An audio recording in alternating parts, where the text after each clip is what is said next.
Good morning friends आज हम लोग क्लास 10th का जो वृत्त चैप्टर है वृत्त के बारे में हम पढ़ेंगे। देखिए वृत्त क्या होता है फ्रेंड्स, ये है क्लास 10th और चैप्टर का नाम है वृत्त।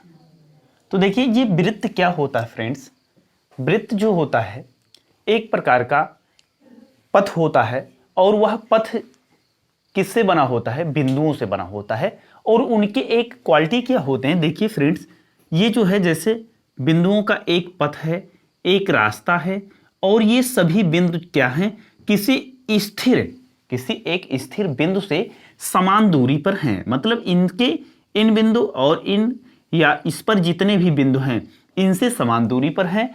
तो इस प्रकार के बिंदु पथ को क्या कहते हैं, वृत्त कहते हैं। वृत्त की परिभाषा आप लोगों को समझ में आ गया होगा फ्रेंड्स। फिर से देखिए वृत्त की परिभाषा, तो वृत्त की परिभाषा क्या होती है, बिंदुओं का ऐसा बिंदु पथ जो क्या हो, एक स्थिर बिंदु से समान दूरी पर स्थित होता है। ऐसे बिंदु पथ को क्या कहते हैं, वृत्त कहते हैं। और वृत्त को किसी समतल पर जो है खींचा जा सकता है, या आप कह सकते हैं कि बिंदुपथ जो होता है यानी कि ऐसा बिंदुपथ जो समान दूरी पर किसी एक स्थिर बिंदु से समान दूरी पर होते हैं, उस बिंदुपथ को क्या कहते हैं, वृत्त कहते हैं। अब देखिए ये क्या हो गया, ये वृत्त हो गया फ्रेंड्स। अब वृत्त में जो है ये जो बिंदुपथ है, इस बिंदुपथ को यानी कि यहां से इस बिंदुपथ को क्या कहते हैं, इसको कहते हैं परिधि। क्या कहते हैं, परिधि। और इसी परिधि को परिमाप भी कहते हैं। किसका परिमाप कहते हैं, वृत्त का परिमाप। और ये जो स्थिर बिंदु होता है इसको कहते हैं केंद्र। क्या कहते हैं फ्रेंड्स, केंद्र कहते हैं। तो देखिए एक मिनट और एक बात समझिए कि वृत्त के केंद्र और वृत्त की परिधि पर स्थित किसी बिंदु को, जैसे यहां है केंद्र और ये है मान लीजिए कोई बिंदु वृत्त के परिधि पर है, तो वृत्त के परिधि और केंद्र के बीच की दूरी यानी कि OA है, इस दूरी को कहते हैं त्रिज्या। क्या कहते हैं, त्रिज्या कहते हैं फ्रेंड्स। अब देखिए वृत्त की त्रिज्या, वृत्त का केंद्र, क्या क्या हम सीखे अभी, परिधि सीखे हैं। परिधि क्या होता है इसके बारे में हमने जाना, केंद्र क्या होता है ये जान गए और त्रिज्या क्या होता है ये जान गए फ्रेंड्स। अब देखिए फ्रेंड्स हम जानेंगे कि जीवा क्या होता है। देखिए जीवा किसे कहते हैं, जीवा, एक मिनट, जीवा जो होता है वो क्या होता है फ्रेंड्स, जीवा जैसे वृत्त की परिधि पर स्थित किन्हीं दो बिंदुओं के बीच की दूरी को जीवा कहते हैं। जैसे यहां से आप खींचेंगे तो ये जीवा हो गया, यहां से खींचेंगे तब भी जीवा हो जाएगा, यहां से खींचेंगे तब भी जीवा हो जाएगा। यानी कि वृत्त की परिधि पर स्थित जो बिंदु होता है उनके बीच की दूरी को क्या कहते हैं, जीवा कहते हैं फ्रेंड्स। अब देखिए जीवा जो है आपकी समझ में आ गया होगा। जैसे यहां ये मान लीजिए P है और ये क्या है, Q है, तो PQ क्या हो गया, एक जीवा हो गया। और एक जीवा क्या होता है, वृत्त के केंद्र से होकर के जाता है। तो वृत्त के केंद्र से जो जीवा होकर के जाता है वो सबसे बड़ी जीवा होती है। यानी कि वृत्त का सबसे बड़ा जीवा जो होता है वो क्या होता है, वृत्त के केंद्र से होकर जाने वाला जीवा जो होता है वो वृत्त का क्या कहलाता है, सबसे बड़ा जीवा कहलाता है। और उसी जीवा को क्या कहते हैं, व्यास कहते हैं। कहने का मतलब क्या हुआ, व्यास जो होता है वृत्त की सबसे बड़ी जीवा होती है, ये कह सकते हैं। और दूसरी बात हम कह सकते हैं कि 2 गुणे त्रिज्या, यानी कि जो व्यास है वो त्रिज्या का दोगुना होता है फ्रेंड्स। यहां तक आपके समझ में आ गया होगा फ्रेंड्स। अब देखिए हम क्या करेंगे, अब हम लोग जो है पढ़ेंगे छेदक रेखा। क्या पढ़ेंगे, छेदक रेखा, स्पर्श रेखा, छेदक रेखा। देखिए फ्रेंड्स यहां पर आप देख लीजिए, इधर देखिए फ्रेंड्स ये जो है एक वृत्त है मान लीजिए, तो वृत्त के किसी एक बिंदु पर जब कोई रेखा स्पर्श करके निकलती है तो इस रेखा को, जैसे मान लीजिए ये AB रेखा है और ये P बिंदु पर स्पर्श करती है, तो इस AB रेखा को क्या कहते हैं? स्पर्श रेखा कहते हैं। क्या कहते हैं? स्पर्श रेखा कहते हैं। और इसी के साथ जो बिंदु P आपको प्राप्त हुआ है वो बिंदु क्या कहलाता है? बिंदु P जो होता है वो स्पर्श रेखा, स्पर्श बिंदु कहलाता है, स्पर्श बिंदु। तो फ्रेंड्स स्पर्श बिंदु और स्पर्श रेखा आपको कंप्लीट हुआ। अब देखिए फ्रेंड्स इसके बाद क्या है? छेदक रेखा है। क्या है फ्रेंड्स? छेदक रेखा। तो छेदक रेखा क्या होता है? छेदक रेखा जो होता है वो क्या होता है फ्रेंड्स? देखिए छेदक रेखा, जब कोई रेखा वृत्त को किसी दो बिंदु पर क्या करे? प्रतिच्छेद करे। जैसे ये है, ये यमयन है। क्या है? यमयन है। तो ये यमयन रेखा जो है ये छेदक रेखा कहलाएगी, क्योंकि ये वृत्त को कहां कहां देखिए प्रतिच्छेद करती है। एक तो मान लीजिए x बिंदु पर और एक y बिंदु पर, दो बिंदुओं पर प्रतिच्छेद कर रहे हैं। और फ्रेंड्स देखिए क्या है इसमें जो है एक बात और है कि जब यहां पर एक बिंदु पर स्पर्श करती है, यानी कि जब एक बिंदु पर प्रतिच्छेद करेगी तो उसको कहेंगे स्पर्श रेखा, और दो बिंदु पर अगर प्रतिच्छेद करती है तो उसको कहेंगे छेदक रेखा। तो फ्रेंड्स इस प्रकार से आपने जो है क्या क्या पढ़ा? वृत्त की परिभाषा, परिधि, केंद्र, त्रिज्या, जीवा, स्पर्श रेखा, स्पर्श बिंदु, व्यास, छेदक रेखा, इतना आपने जो है पढ़ा फ्रेंड्स। अब देखिए आगे हम बताएंगे सकेंद्रीय वृत्त। सकेंद्रीय वृत्त, एक मिनट स्पेस है यहीं पे हम बता दे रहे हैं। सकेंद्रीय वृत्त का मतलब होता है दो या दो से अधिक ऐसे वृत्त जिनके केंद्र केवल एक ही होते हैं। जैसे एक वृत्त ये था और इसका केंद्र मान लीजिए O है, तो इसी के परिता अगर एक जो है आप और खींचते हैं वृत्त, तो ये दोनों वृत्त क्या कहलाएंगे? एक दूसरे के सकेंद्रीय कहलाएंगे। और सकेंद्रीय वृत्त में क्या होता है? केंद्र उभयनिष्ठ होता है फ्रेंड्स। तो कहने का मतलब सकेंद्रीय वृत्त भी आप सीख गए। अब देखिए आगे क्या दिया है, आगे हम देखते हैं, इसके बारे में हम बात करते हैं फ्रेंड्स।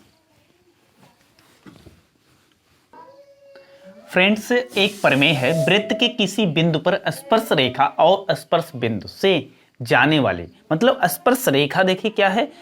वृत्त के किसी बिंदु पर स्पर्श रेखा स्पर्श बिंदु से जाने वाली जो त्रिज्या है उस पर क्या है? लंब है। तो देखिए फ्रेंड्स क्या करते हैं, एक वृत्त ले लेते हैं। वृत्त मान लीजिए इस प्रकार से आपको वृत्त प्राप्त होता है फ्रेंड्स। अब देखिए इसमें क्या होता है, इसमें जो है इसके केंद्र हम मान लेते हैं O केंद्र है, और यहाँ कोई बिंदु है P जो कि स्पर्श बिंदु है फ्रेंड्स, और यहाँ से एक रेखा जो है खींची जाती है, ये रेखा है मान लीजिए AB, और ये AB रेखा क्या है फ्रेंड्स? ये AB रेखा जो है स्पर्श रेखा है।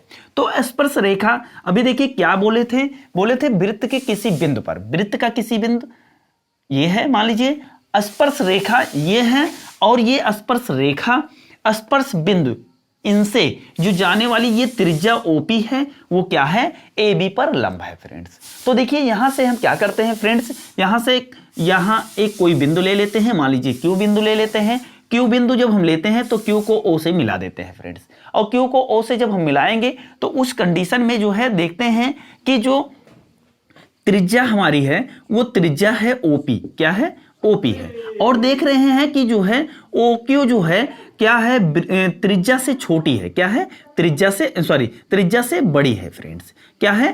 त्रिज्या से बड़ी है। ये OP त्रिज्या है, इससे जो है OQ क्या है? बड़ा है। और इसके बाद जैसे हम धीरे धीरे इधर आते हैं तो क्या होता है फ्रेंड्स, इसका अगर हम कुछ और नाम ले लेते हैं, A1 A2 ले लेते हैं, तो लास्ट पीरियड में देखते हैं कि ये जो OP है वो क्या है? सबसे छोटी दूरी होती है, यानी कि क्या है? ये छोटी दूरी है, और जो कि ये क्या है? त्रिज्या है। तो कहने का मतलब ये जो है सबसे छोटी, इस जो ये स्पर्श रेखा है इसके केंद्र से दूरियां जो है सबसे कम हैं, और कम होने के कारण ये जो है क्या है?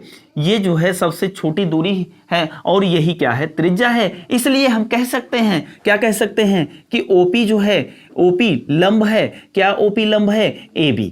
तो OP लंब AB, अर्थात क्या हुआ कि जो है हम कह सकते हैं कि वृत्त के किसी बिंदु पर स्पर्श रेखा जो होती है स्पर्श बिंदु से जाने वाली जो त्रिज्या होती है उस पर लंब होती है फ्रेंड्स। लंब होने का मतलब ये 90 डिग्री हो जाएगा फ्रेंड्स। अब देखिए फ्रेंड्स ये आपका प्रमेय कंप्लीट होता है। अब देखिए हम प्रश्नावली का क्वेश्चन देखते हैं, प्रश्नावली के क्वेश्चन में क्या पूछा है उसके बारे में बताते हैं फ्रेंड्स। पहला क्वेश्चन है प्रश्नावली का 10.1 प्रश्नावली का पहला क्वेश्चन है फ्रेंड्स। इसमें जो है हम भाग 1 बता रहे हैं। अभी क्या बता रहे हैं? भाग एक में परिचय है और प्लस एक क्वेश्चन इसमें अभी हम बताने चल रहे हैं और क्वेश्चन भी बताएंगे। भाग 1 है और एनसीईआरटी बुक से हम पढ़ा रहे हैं। अब देखिए फ्रेंड्स क्या कह रहे हैं कि एक वृत्त की कितनी स्पर्श रेखाएं खींची जा सकती या हो सकती हैं फ्रेंड्स। अब देखिए क्या हुआ कि इसमें जो है ये मान लीजिए कि कोई वृत्त है, इसकी कितनी स्पर्श रेखाएं खींची जा सकती हैं इसके बारे में देखिए फ्रेंड्स। जैसे देखिए यहाँ कोई बिंदु है, यहाँ है, यहाँ है, यहाँ है, मतलब असंख्य इस पे बिंदु है, अनंत बिंदु है। तो इसका मतलब क्या हुआ, जैसे स्पर्श रेखा यहाँ भी खींची जा सकती है, यहाँ से भी खींची जा सकती है, यहाँ से भी खींची जा सकती है और इधर से भी खींची जा सकती है, इधर से भी खींची जा सकती है। कहने का मतलब केवल एक बिंदु पर स्पर्श करे बस। स्पर्श रेखा का परिभाषा क्या होता है कि वह रेखाएं जो किसी वृत्त को किसी केवल एक बिंदु पर जो है स्पर्श करते हैं। तो देखिए क्या हुआ कि इसमें जितनी रेखाएं, जितने बिंदु होंगे उतने ही हम जो है क्या कर सकते हैं, स्पर्श रेखाएं खींच सकते हैं। तो कहने का मतलब क्या हुआ कि इसमें अपरिमित रूप से अनेक जो हैं इस पे बिंदु हैं, तो हम अपरिमित रूप से अनेक जो है स्पर्श रेखाएं खींच सकते हैं। कहने का मतलब इसका जो आंसर होगा, क्या आंसर होगा कि अपरिमित रूप से अनेक स्पर्श रेखाएं खींची जा सकती हैं।